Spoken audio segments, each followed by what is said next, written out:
907. Shanghai, China. Night comes early over the international settlement. Fog creeps through the streets and clings to gas lamps that barely push back the darkness. The air is thick with coal smoke, stagnant water, cheap alcohol, and fear. Somewhere far off, a woman screams. Then the sound cuts off abruptly, as if swallowed by the city itself. A young British police constable steps onto the street for his first patrol.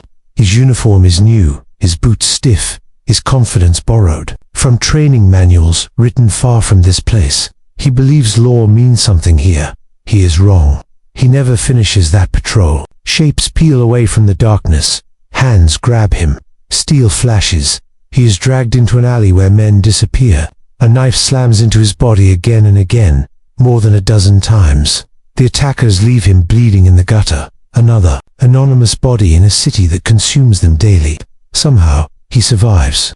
And while fever and infection fight for his life in a hospital bed, William Ewart Fairbairn makes a quiet decision. If violence rules this world, he will understand it completely. He will learn how to kill with a knife. Decades later, a blade shaped by that decision would spread fear across occupied Europe. German sentries would dread the night so deeply that officers struggled to find men willing to stand watch alone. The weapon itself was simple, almost elegant. What terrified the enemy was what it represented: men trained to emerge silently from darkness, strike without warning, and vanish before anyone understood what had happened. This is the story of the Fairbairn-Sykes fighting knife, a weapon created not for utility or ceremony, but for one purpose alone: silent killing. And the brutal city, scarred men, and unforgiving war that shaped it. To understand this knife, you must first understand Shanghai. In the 1920s and 1930s, it was not merely dangerous. It was a violent experiment in what happened when imperial authority collided with organized crime on an industrial scale. The international settlement and French concession existed as islands of European law, surrounded by neighborhoods where that law meant nothing. Criminal syndicates ruled openly. Entire districts belonged to gangs. The Green Gang dominated narcotics, gambling, prostitution, and labor unions. Corruption flowed upward without resistance. Historian Frederick Wakeman documented the scale with brutal clarity. Around 100,000 gang members operated in the city.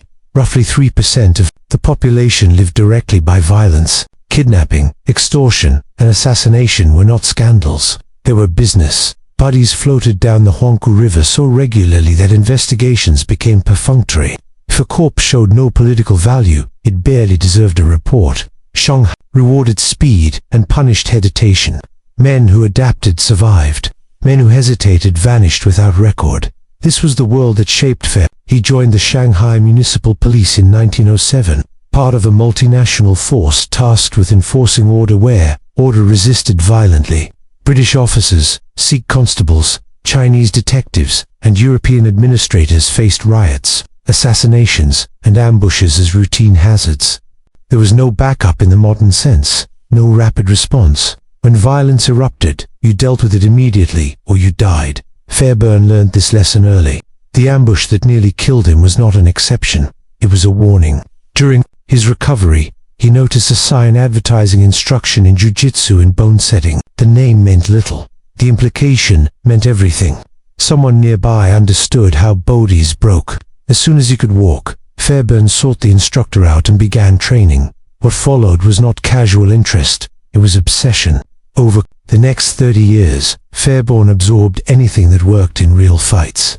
Jiu-jitsu and judo gave him balance, leverage, and control. He eventually became the first Westerner to earn a second Dan black belt from the Kodokan in Tokyo, but rank never impressed him. Chinese boxing taught close-range power. Wrestling taught dominance on the ground. Severed introduced efficient kicking. Anything that failed under pressure was discarded. Tradition meant nothing if it collapsed when knives appeared. By the late 1910s, Fairbairn had become something rare. Not a martial artist, but a professional survivor. His body recorded the education. Knife scars marked his arms, legs, torso, even his hands. These were not training injuries. They were reminders of encounters where mistakes meant death. Estimates place his involvement in violent incidents anywhere from hundreds to nearly 600. Even conservative figures are staggering. No peacetime police officer accumulated comparable experience in close combat. In 1919, Fairbairn met Eric Anthony Sykes. Sykes had arrived in Shanghai representing firearms manufacturers, selling weapons to police forces. He was an expert marksman, an accomplished hunter, and comfortable with killing under pressure. In 1926, he joined the Shanghai Municipal Police as a volunteer officer. The partnership was immediate. Fairbairn understood bodies and movement. Sykes understood weapons, accuracy, and mental discipline. Together, they formed a system forged entirely in real violence. Police records from their shared service are blunt. Thousands of riots, hundreds of shootings, knife encounters too numerous to catalogue individually. This was not training conducted on mats or ranges. It was violence at full speed, often in darkness, often at arm's length. Every error had consequences. From this experience, Fairbairn began formalizing his methods. He stripped away anything unnecessary and codified what remained into a system he called DEF. Published in 1926, it rejected sport entirely. There were no rules, no fairness, no moral comfort. The philosophy was brutally honest. In real combat, there is no referee. There is no second chance. Kill or be killed.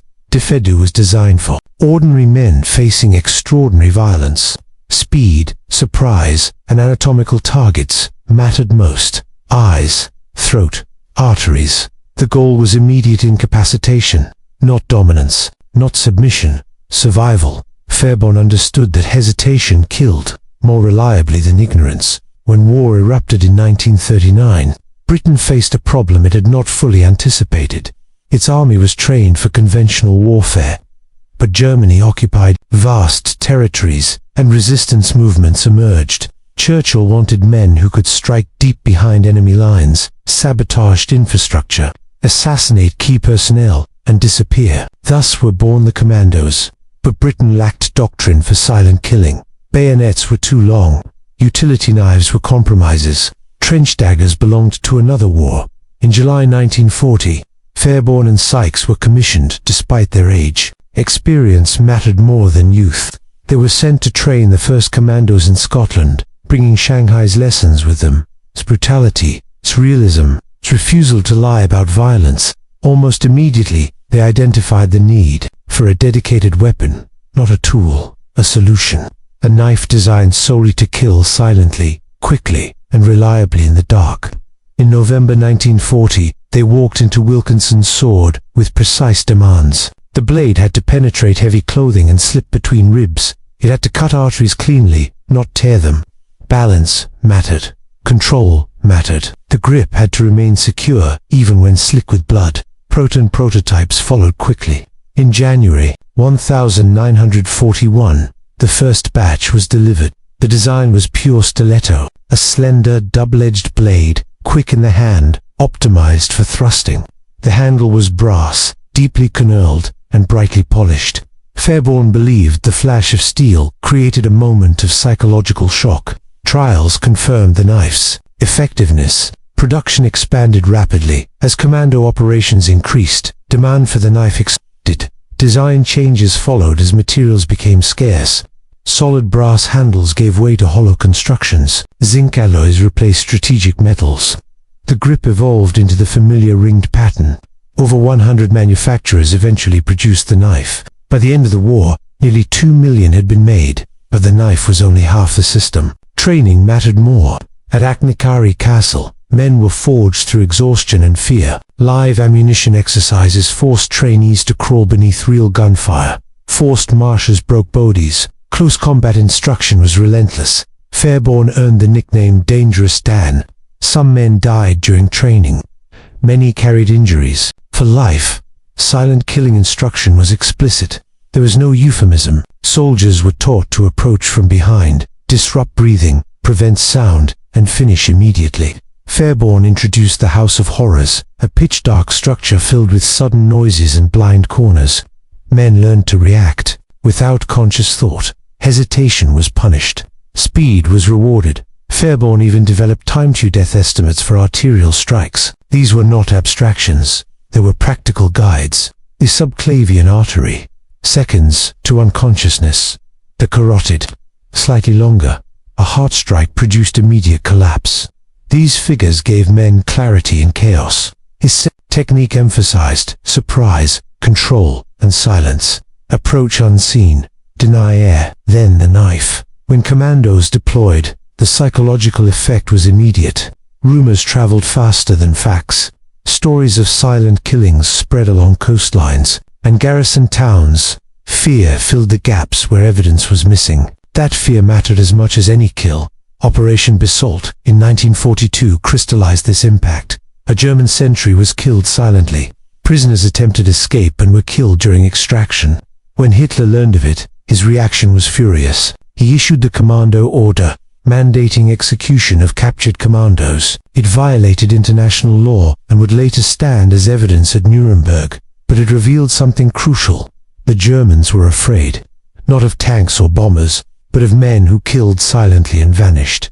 Defensive overreaction followed. Entire divisions were tied down, guarding coastlines. Training manuals warned against British gangster methods. Islands were mined until they became more dangerous to defenders than attackers. The Fairbairn-Sykes knife had reshaped enemy behavior far beyond its physical reach. Yet among those who carried it, opinions were mixed. The blade could snap on bone. The round handle was hard to index in darkness. Blood made it slippery. It was useless for utility tasks. Compared to sturdier knives, it was fragile. Some veterans disliked it deeply. Others refined the concept. Rex Applegate thickened blades and reshaped grips. The American V-42 added a reinforced tip and skull-crushing pummel. Many designs improved on its flaws, but none replaced its symbolism. The Fairbairn-Sykes knife was not just issued, it was earned. It marked entry into a closed world where silence mattered more than firepower. Its silhouette became embedded in unit insignia across the world. British commandos, rangers, and special forces adopted it as identity. A solid gold example, placed in Westminster Abbey, immortalized it not as a weapon, but as legacy. Official specifications ensured its survival. Production continued long after the war. Sterile versions were quietly issued.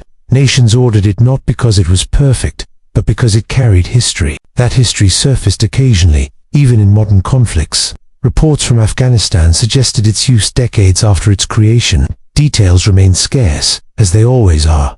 Sykes died in 1945, Fairbairn in 1960. Their partnership ended bitterly, but their creation outlived them. The knife remains in service more than 80 years later. Modern tactical knives trace their lineage to its philosophy. What Fairbairn and Sykes achieved was rare. They stripped violence of illusion and built a system around what worked. They designed a weapon to serve that system. They trained men to use it without hesitation. The result was not just tactical success, but strategic fear. Fairbairn learned that lesson bleeding in a Shanghai alley. The world learned it when German commanders began fearing the dark. That is why the Fairbairn-Sykes fighting knife endures. Not because it is perfect, but because it is honest. In silence, in darkness, the man prepared to act decisively will always have the advantage.